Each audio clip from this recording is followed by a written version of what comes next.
5 দফা দাবিতে নাঙ্গলকোটে জামায়াতের বিক্ষোভ মিছিল ও সমাবেশ। শিরোনাম শুনছিলেন, এবার বিস্তারিত। আপনারা দেখছেন এসপিটিভি, দেশ ও মানুষের কল্যাণে। জুলাই সনদের আইনি ভিত্তি প্রদান ও পিআর পদ্ধতিতে জাতীয় নির্বাচন সহ 5 দফা গণদাবি আদায়ের লক্ষ্যে বাংলাদেশ জামায়াতে ইসলামী কুমিল্লার নাঙ্গলকোট উপজেলা এবং পৌরসভার আয়োজনে বিক্ষোভ সমাবেশ ও মিছিল শুক্রবার বিকেলে অনুষ্ঠিত হয়েছে।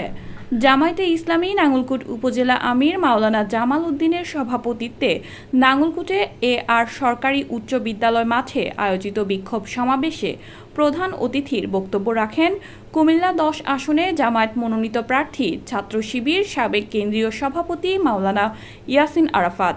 নাঙ্গলকোট উপজেলা জামায়াত সহকারী সেক্রেটারি মাওলানা ইয়াসিন মজুমদারের সঞ্চালনায় বিক্ষোভ সমাবেশে বিশেষ অতিথির বক্তব্য রাখেন পৌরসভা জামায়াত আমির হারুনুর রশিদ, উপজেলা নায়েবে আমির মাওলানা SM মহিউদ্দিন, মাওলানা ইউসুফ আলী, সেক্রেটারি মাওলানা নুরুল ইসলাম হাসান, সাবেক ছাত্রনেতা মাইনুল হক মজুমদার বাবলু, পৌরসভা জামায়াত সেক্রেটারি অ্যাডভোকেট আনোয়ার হোসেন, সহকারী সেক্রেটারি জোবায়ের উদ্দিন খন্দকার, শ্রমিক কল্যাণ ফেডারেশন নাঙ্গলকোট উপজেলা সভাপতি মাওলানা ফারুক মিয়াজি, তালিমুল কোরআন বিভাগ সভাপতি মাওলানা তোফাজ্জল হোসেন। সমাবেশ শেষে নাঙ্গলকোট আর সরকারি উচ্চ বিদ্যালয় ফটক থেকে বিক্ষোভ মিছিল শুরু করে উপজেলা সদরের প্রধান সড়ক প্রদক্ষিণ শেষে বটতলায় গিয়ে শেষ করে। আগামীতে রাষ্ট্র ক্ষমতায় জামাত, আগামীতে রাষ্ট্র পরিষদ হবে জামাত। অতএব আসন পিছনের দিকে তাকানোর সুযোগ নাই। আগামীতে এই আসনে লালমাই নাঙ্গলকোট আসনে তারিফ আল্লাহর প্রার্থীকে আরাফাত ভাইকে বিজয় করার জন্য আপনারা সর্বাত্মক চেষ্টা করবেন ইনশাআল্লাহ। আমরা শুধুমাত্র বেশিবার আর বেশিজন নিয়ে কথা বলতে ব্যস্ত হয়ে গিয়েছি। মনে রাখা উচিত, বেশিবাদের কথা বলতে গিয়ে অন্যেরা যেন অন্যায়ভাবে ক্ষমতার মস্তক দখল করে আমাদের উপর নিজেরা চেপে বসার সুযোগ তৈরি না হয়, সে বিষয়ে আমাদেরকে সজাগ এবং সচেতন থাকতে হবে। নাঙ্গলকোটের আজকের এই সমাবেশে হাজার জনতার উপস্থিতি প্রমাণ করে আগামী দিনে এদেশের জাতীয় নির্বাচন পিয়ারের ভিত্তিতে হবে। পিয়ারের বাইরে এদেশের কোন জাতীয় নির্বাচন, পাতানো নির্বাচন বাংলাদেশের আপাতত জনগণ মেনে দিবে না।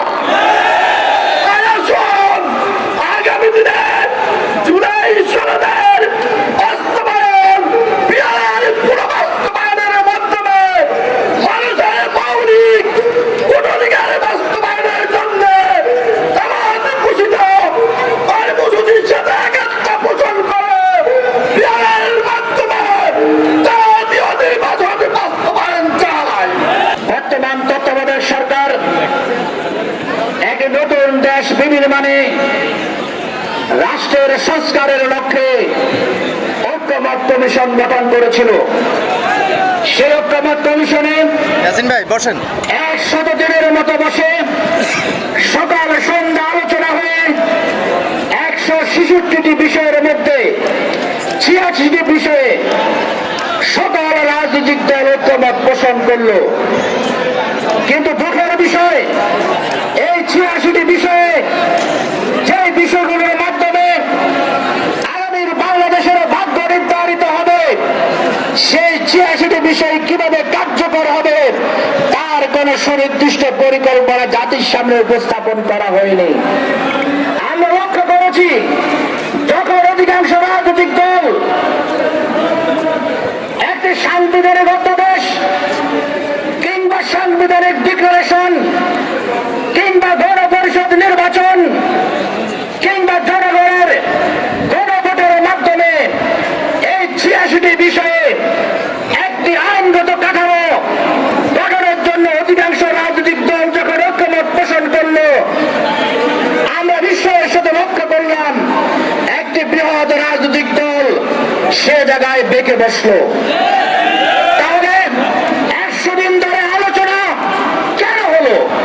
কেন রাজনৈতিক নেতৃবৃন্দ সকাল থেকে সন্ধ্যা পর্যন্ত আগামী রাষ্ট্র বিনির্মাণের এতগুলো খসড়া আলাপ আলোচনা দিয়ে ঐক্যমত পোষণ করলেন? আমরা এর মধ্যে দুর্বিসন্ধি লক্ষ্য করছি। এই দুর্বিসন্ধি হচ্ছে, যারা সেই 53 বছরের মতো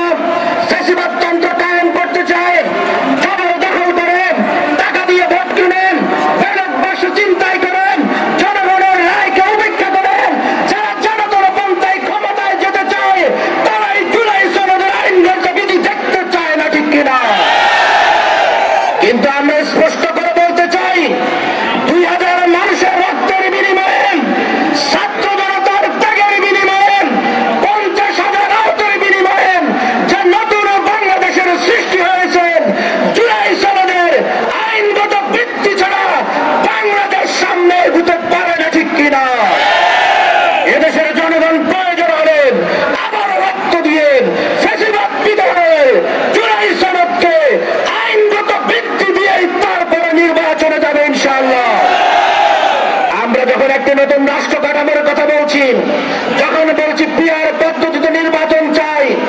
এদেশের জনগণকে বুঝতে হবে, কেউ বলে পিআর কি মাথায় দেয় না খায়, এটা নাকি এদেশের জনগণ বোঝে না। এই যারা বাংলাদেশের মানুষকে, 18 কোটি জনগণকে আজীবন বোকা বানিয়ে রাজনীতি করতে চায়, তারা শুধুমাত্র বলতে পারে পিআর মাথায় দেয় না খায়, ঠিক কিনা? উন্নত বিশ্বের 91টি রাষ্ট্রে পিআর ব্যবস্থা রয়েছে। আজকে একটা মিথ্যা প্রোপাগান্ডা চালানো হয়, তারা বলে ভোট দিবে 14 গ্রামে, এমপি হবে 20 গ্রামে।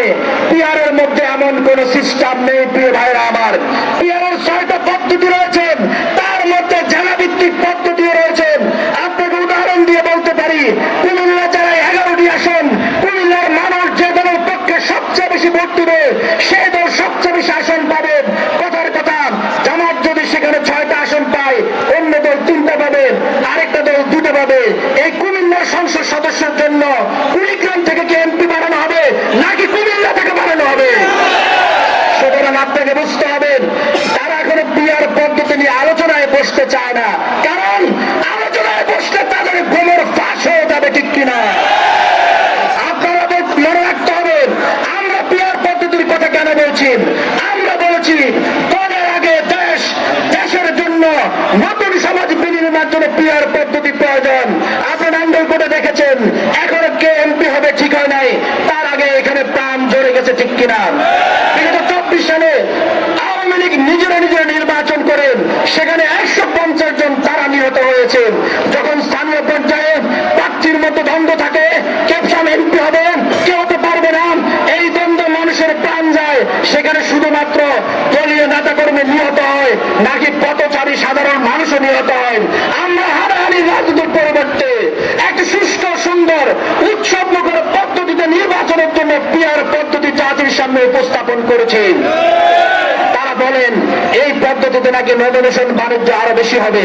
যে দলের ভিতরে গণতন্ত্র নাই, তারাই শুধুমাত্র বলতে পারে পিআর বাণিজ্য হতে পারে, ঠিক কিনা?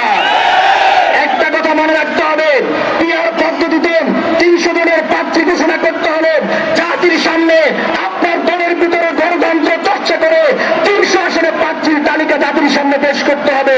যারা জানেন তার দলের ভিতরে গণতন্ত্র নাই, যারা জানে যোগ্য প্রার্থীকে তারা নির্বাচিত করে না, তারা শুধুমাত্র পিআর পদ্ধতিকে ভয় পায়, ঠিক কিনা? পিআর পদ্ধতি যদি এদেশে কায়েম হতে পারে, রাষ্ট্র ব্যবস্থায় নতুন ধারার সূচনা হবেন, ফ্যাসিবাদতন্ত্র কায়েম হবে না, লুটপাটের রাজনীতি, ভারতবর্ষ চিন্তায়ের রাজনীতি, কেন্দ্র দখলের রাজনীতি, টাকা দিয়ে ভোট কেনার রাজনীতি চিরতরে বিলীন হবে বাংলাদেশ থেকে, ঠিক কিনা? ভাইরা আমার, আমরা আরো একটি কথা বলেছি, লেভেল প্লেইং ফিল্ড নিশ্চিত করতে হবে, ঠিক কিনা? প্রত্যেকটি রাজনৈতিক দল, প্রতি দলের প্রার্থী যাতে নির্বিঘ্নে ভোট ক্যাম্প করতে পারে, জনগণের কাছে ভোট চাইতে পারে, সেজন্য তার ব্যবস্থা করতে হবে। তারা বলেন এখন নাকি লেভেল প্লেইং ফিল্ড আছে। আমি গতকালকেও দেখলাম কচুয়াতে মাওলানা আবু বকর আশরাফির গণসংযোগে তারা বাধা দিয়েছে কি দেয় নাই? আপনি এখন ক্ষমতায় যাননি, নির্বাচনের তফসিল ঘোষণা হয়নি, এখনই আপনি বাধা প্রদান করছেন। বাগদাদন ছাত্রলীগের সাবেক সভাপতি, বিএনপি চেয়ারপারসনের উপদেষ্টা জনাব হাবিবুর রশিদ বলেছেন, হাবিবুর রহমান বলেছেন, দাড়ি পাল্লায় ভোট দিয়ে কেউ বিএনপির নেতাকর্মীর হাত থেকে নিরাপদে নাকি তার বাড়িতে ফিরে যেতে পারবে না। আজকে পর্যন্ত তার বিরুদ্ধে কেন ব্যবস্থা নেওয়া হয়নি আমরা জানতে চাই। আমরা যাত্রীর ভাষায় বলতে চাই, এই কুমিল্লা প্রশাসন নাঙ্গলকোট লালবাই, যেখানে শহীদ শাহজাহানের রক্ত ঝরেছেন, যেখানে আলিফ মাহমুদ শাহাদাত করে জীবন বিলিয়ে দিয়েছেন, এই নাঙ্গলকোটে আগামী দিনে যারাই ব্যালট বসে চিন্তাই করার চেষ্টা করবেন, যারা আমাদের প্রচারণায় বাধা দিবেন, তাদেরকে দাওয়াত ভাঙা জবাব দেওয়ার জন্য নাঙ্গলকোট সমাজ ভাইরা, আগামী দিনে জামায়াত ইসলামী ঘোষিত যে কোনো কর্মসূচিতে নাঙ্গলকোট লালমাইয়ের জনগণ অংশগ্রহণ করবেন।